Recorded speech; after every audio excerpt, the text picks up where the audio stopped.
Hello, everybody, and welcome to another episode of Box Office Talk. This is the show where I break down what happened at the box office, see if my predictions for the top 5 are correct, then make predictions for next week's top 5. So let's get right on into it. Last week, I predicted that number 1 would be Onward, number 2 would be In the Invisible Man, number 3 would be The Way Back, number 4 would be Sonic the Hedgehog, and number 5 would be The Call of the Wild. And I got all 5 of my predictions right for this weekend, which is spectacular. Very happy with that, even though the number 1 movie didn't make as much as I was really expecting, that being Onward. As far as Pixar movies go, there are 3 other movies that opened lower than it, that being the first Toy Story, that opening with 29 million, Bug's Life opening with 33, and The Good Dinosaur making just 1 million below with 39 million.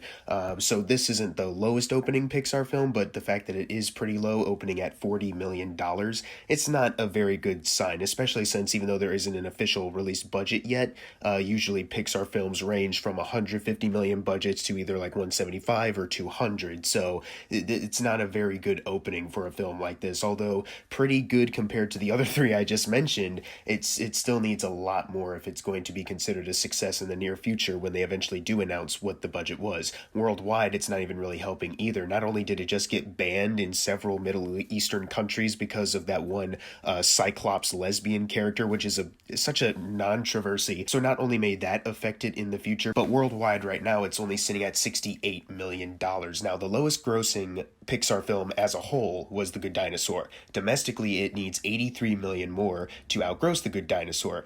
Whether it gets that much money in the next couple weeks, if it holds over very well, which maybe I'm hoping for, but it has a lot of competition, I don't know. But worldwide, it needs 265 million to outgross The Good Dinosaur. So either way you look at it, the odds of this film being a really big success, outgrossing their lowest grossing film right now, The Good Dinosaur, it would need a really big boost. It would need to jump back in the next couple weeks. So I'm hoping maybe it can hold over well, but right now this is not a very good start for this film, although I am glad that a lot of people that have seen it have been really enjoying it. So at least there's that. Maybe that word of mouth will spread and more people will go see it by next weekend. Maybe it can get number 1 again. We'll have to wait and see. Number 2 was The Invisible Man, only dropping about like 45-ish%, which is pretty good for this movie, making 15 million this weekend, adding to a domestic total of 52 million. As far as Leigh Whannell's personal filmography goes, I already said last weekend that it already outgrossed Upgrade, but this weekend it just outgrossed Insidious Chapter 3 by just a couple 100,000, which is really great for his own personal filmography. Worldwide, it is sitting at 98 million, which is not only 2 million away from getting to 100 million worldwide, but it's 22 million away from outgrossing Insidious Chapter 3, so it'll be Leigh Whannell's highest grossing film domestically and then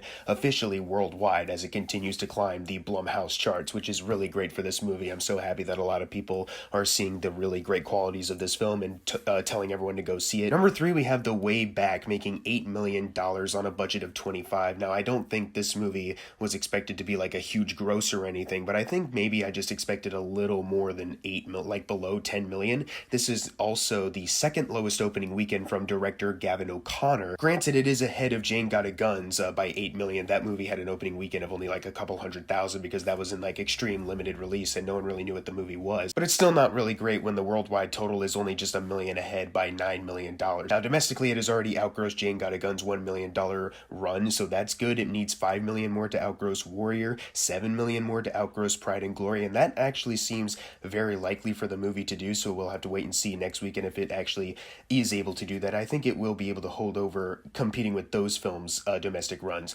Worldwide, it outgrossed Jane Got a Gun's $3 million run, and it needs 15 million more to get past Warrior. As far as Pride and Glory goes, that would need a lot more money that I don't really think it may get, and it's just definitely not going to outgrow Gavin O'Connor's film The Accountant domestically or worldwide. That's just a fact. Number 4, we have Sonic the Hedgehog, $7.9 million made this weekend, adding to a domestic total of 140 million, and worldwide it is sitting at 295 million, so 5 million away from getting to 300 million worldwide, which is wonderful. But domestically, it just outgrossed Lara Croft Tomb Raider, the one with Angelina Jolie, by 9 million, and it needs 4 million more to outgross Detective Pikachu, and then it will become the highest grossing video game film domestically, which is a pretty great achievement, obviously. Worldwide, it has outgrossed Lara Croft as well by 22 million, but Detective Pikachu, it needs 138 million more to outgross that film. Now, whether that actually happens or not, that will also be another waiting game to see. But for sure this week, it is going to become the highest grossing video game film domestically, which is obviously something to really champion with this movie. Number 5, we have The Call of the Wild, making $7 million, adding to a domestic total of 57 million, and worldwide, it jumped up a bit to 115 million. Now, it doesn't doesn't really get it anywhere close to its $125 million budget or doubling that to actually be considered a success. But the fact that it actually had a little bit of a jump is at least something to mention. I don't know, I don't really have much else to add for this movie. Just it kind of caught me by surprise when I saw the number, but it still doesn't really mean it's a financial success. Number 6, we have Emma. I knew this was expanding into other theaters this weekend, but I didn't think it would get into the top 5, and it didn't, so I'm glad I placed my bets right there. I made $5 million, adding to a domestic total of $6 million, and worldwide it is sitting at $20 million, which is obviously pretty good. It does have its audience members, the Jane Austen fans, and also this is a period piece. I'm not really sure what the budget is right now because I couldn't find it on the numbers or Box Office Mojo or Wikipedia, so I'm not sure what the budget is. I'm gonna guess like not too high, but not too low either. Like, it's not a cheap movie, but it's also not too expensive, so maybe that sweet spot of a $20 million budget, I'm not sure. But either way, with it expanding and now gaining $20 million worldwide, that's not a bad sign for sure. I think this movie will be profitable in a small little way. Number 7, we have Bad Boys for Life, making $3 million, adding to a domestic total of $202 million, and worldwide it is sitting at $415 million, which is obviously fantastic. But once again, I don't really have much more to add on it because I think I've already talked enough about how successful and wonderful that is for this movie. So let's move on to number 8, which is Birds of Prey, which I think is going to leave the top 10 next weekend because there are 3 new wide releases coming out, and unless Birds of Prey holds over very well with those other films, I just don't really see it sticking around that long, which is a shame. It made $2 million this weekend, adding to a domestic total of $82 million, which is just now getting to its initial production budget of $82, which is good, and worldwide it is sitting at $195 million, so $5 million away from getting to $200 million worldwide. That's good. I think it will be able to get that at least, and probably not when it's in the top 10, but when it's out of it. Domestically, it's $58 million behind Shazam, and worldwide it's $168 million behind Shazam, so that's just freaking fantastic. I'm obviously being sarcastic when I say that. I wish this movie did a lot better, and if this truly is the last time we're going to see it in the box office talk videos,